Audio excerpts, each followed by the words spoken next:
Bonjour à tous et à toutes, bienvenue pour cette nouvelle interview. On est aujourd'hui en compagnie du président de Puma FC et de l'entraîneur. Messieurs, est-ce que vous pouvez vous présenter s'il vous plaît? Alors moi c'est Monsieur Raymond Cyril, je suis président actuel au Puma FC et j'étais avant arbitre officiel. Voilà. Moi c'est Anas Saidi, l'actuel coach des Puma FC. Comment s'est passée la création du club? Est-ce que vous pouvez nous raconter un petit peu comment tout ça s'est fait? Un jour avec mon meilleur ami que je connais depuis l'âge de 18 ans, on s'est rencontrés autour d'un verre et puis ça faisait un petit moment qu'il me parlait qu'il voulait créer son propre club.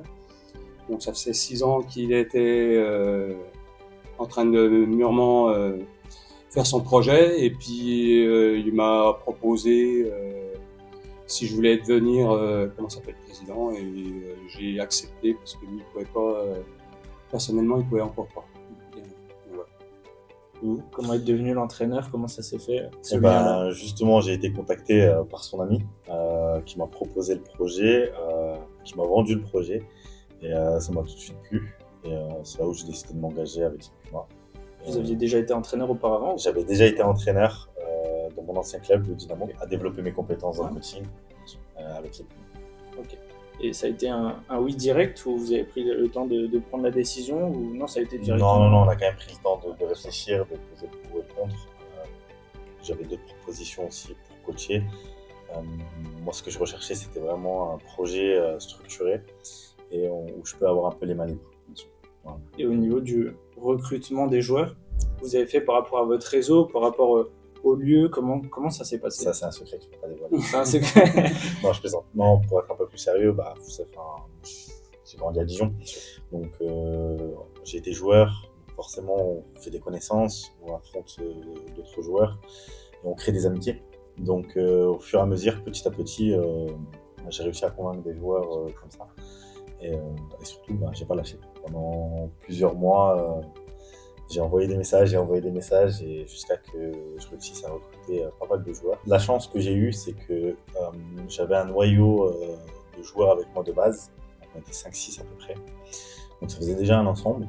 Après, le club aussi avait quelques joueurs. Donc, déjà, on partait pas sur une base de personne. Ça, c'était l'avantage. Donc après, c'est bouche à oreille. Nous, on va aller chercher, on va poser des questions. On va voir c'est comme ça que ça s'est fait un petit peu tout seul. Monsieur le Président, est-ce que vous attendiez un tel début? Vous êtes, il me semble, 3e de votre poule en D4. C'est ça. Est-ce que vous pouvez nous raconter un petit peu ce début de saison? Personnellement, nous au départ, on pensait vraiment faire un noyau de joueurs et puis pouvoir voir dans l'avenir. Et on a démarré en Coupe de France par une défaite. Après, on a commencé à voir le noyau qui commençait à se consolider, et on s'est aperçu qu'on arrivait à faire des bons résultats. Donc, j'étais même moi très surpris parce que je me suis quand même posé pas mal de questions parce que j'ai trouvé que ça allait très très vite. Pour moi, on n'est pas parti vraiment du plus bas et on est monté en puissance, mais c'est ce que je disais encore hier à l'entraînement, de faire continuer dans ce lancer-là et de pouvoir peut-être espérer la montée. Mais bon, nous, le but, c'est vraiment de consolider les joueurs et de pouvoir préparer la saison d'après.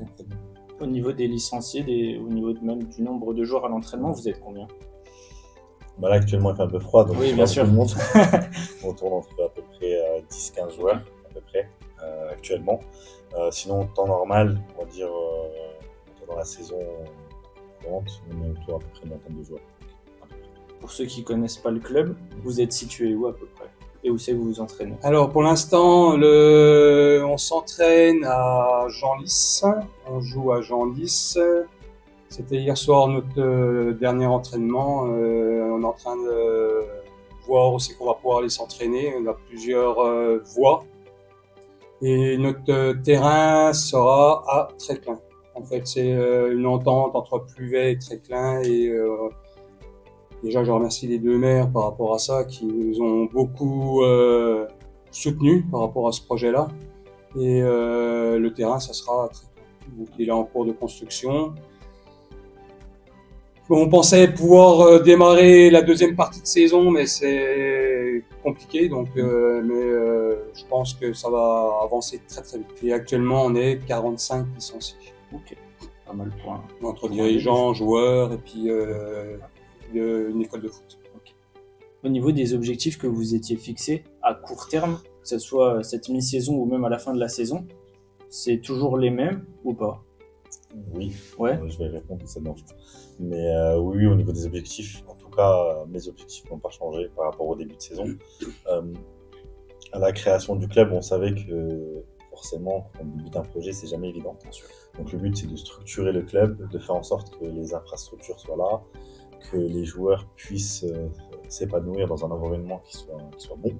Voilà, quand ils viennent s'entraîner, ils aient tout le matos qu'il faut, tous les moyens pour qu'ils puissent progresser. Donc ça, c'était la priorité, je pense, dans un premier temps. Ensuite, les ambitions, bien évidemment, on va toujours essayer d'aller chercher la place la plus haute possible. Bien sûr. On peut toujours envisager une montée. Actuellement, on est toujours en course pour la montée.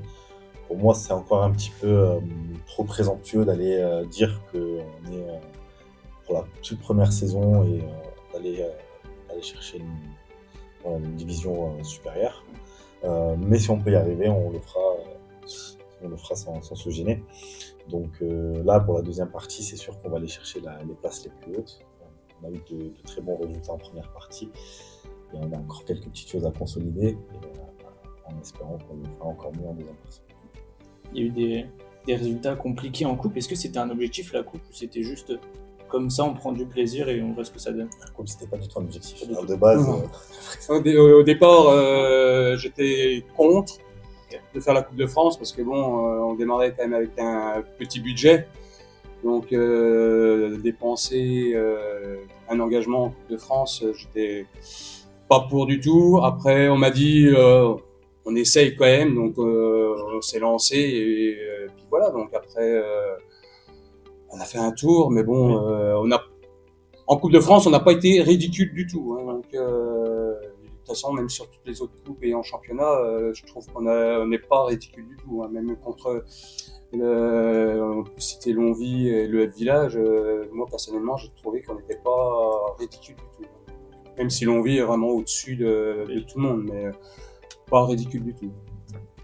Pour terminer, vous savez que vous voyez d'ici 3, 4, 5 ans, est-ce qu'il y a un projet à long terme? Vous êtes fixé des choses ou pas du tout?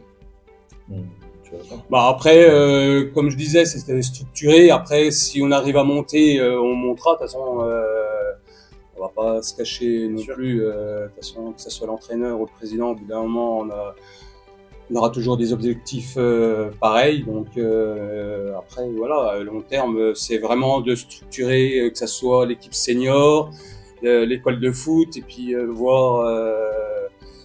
faire d'autres choses, parce que on a des joueurs, on a l'école de foot, mais ce qui nous manque un petit peu, c'est tout ce qui est dirigeant, bénévole. C'est toujours, on va dire, un petit noyau qui sont tout le temps là. Donc, mais vraiment structurer le club.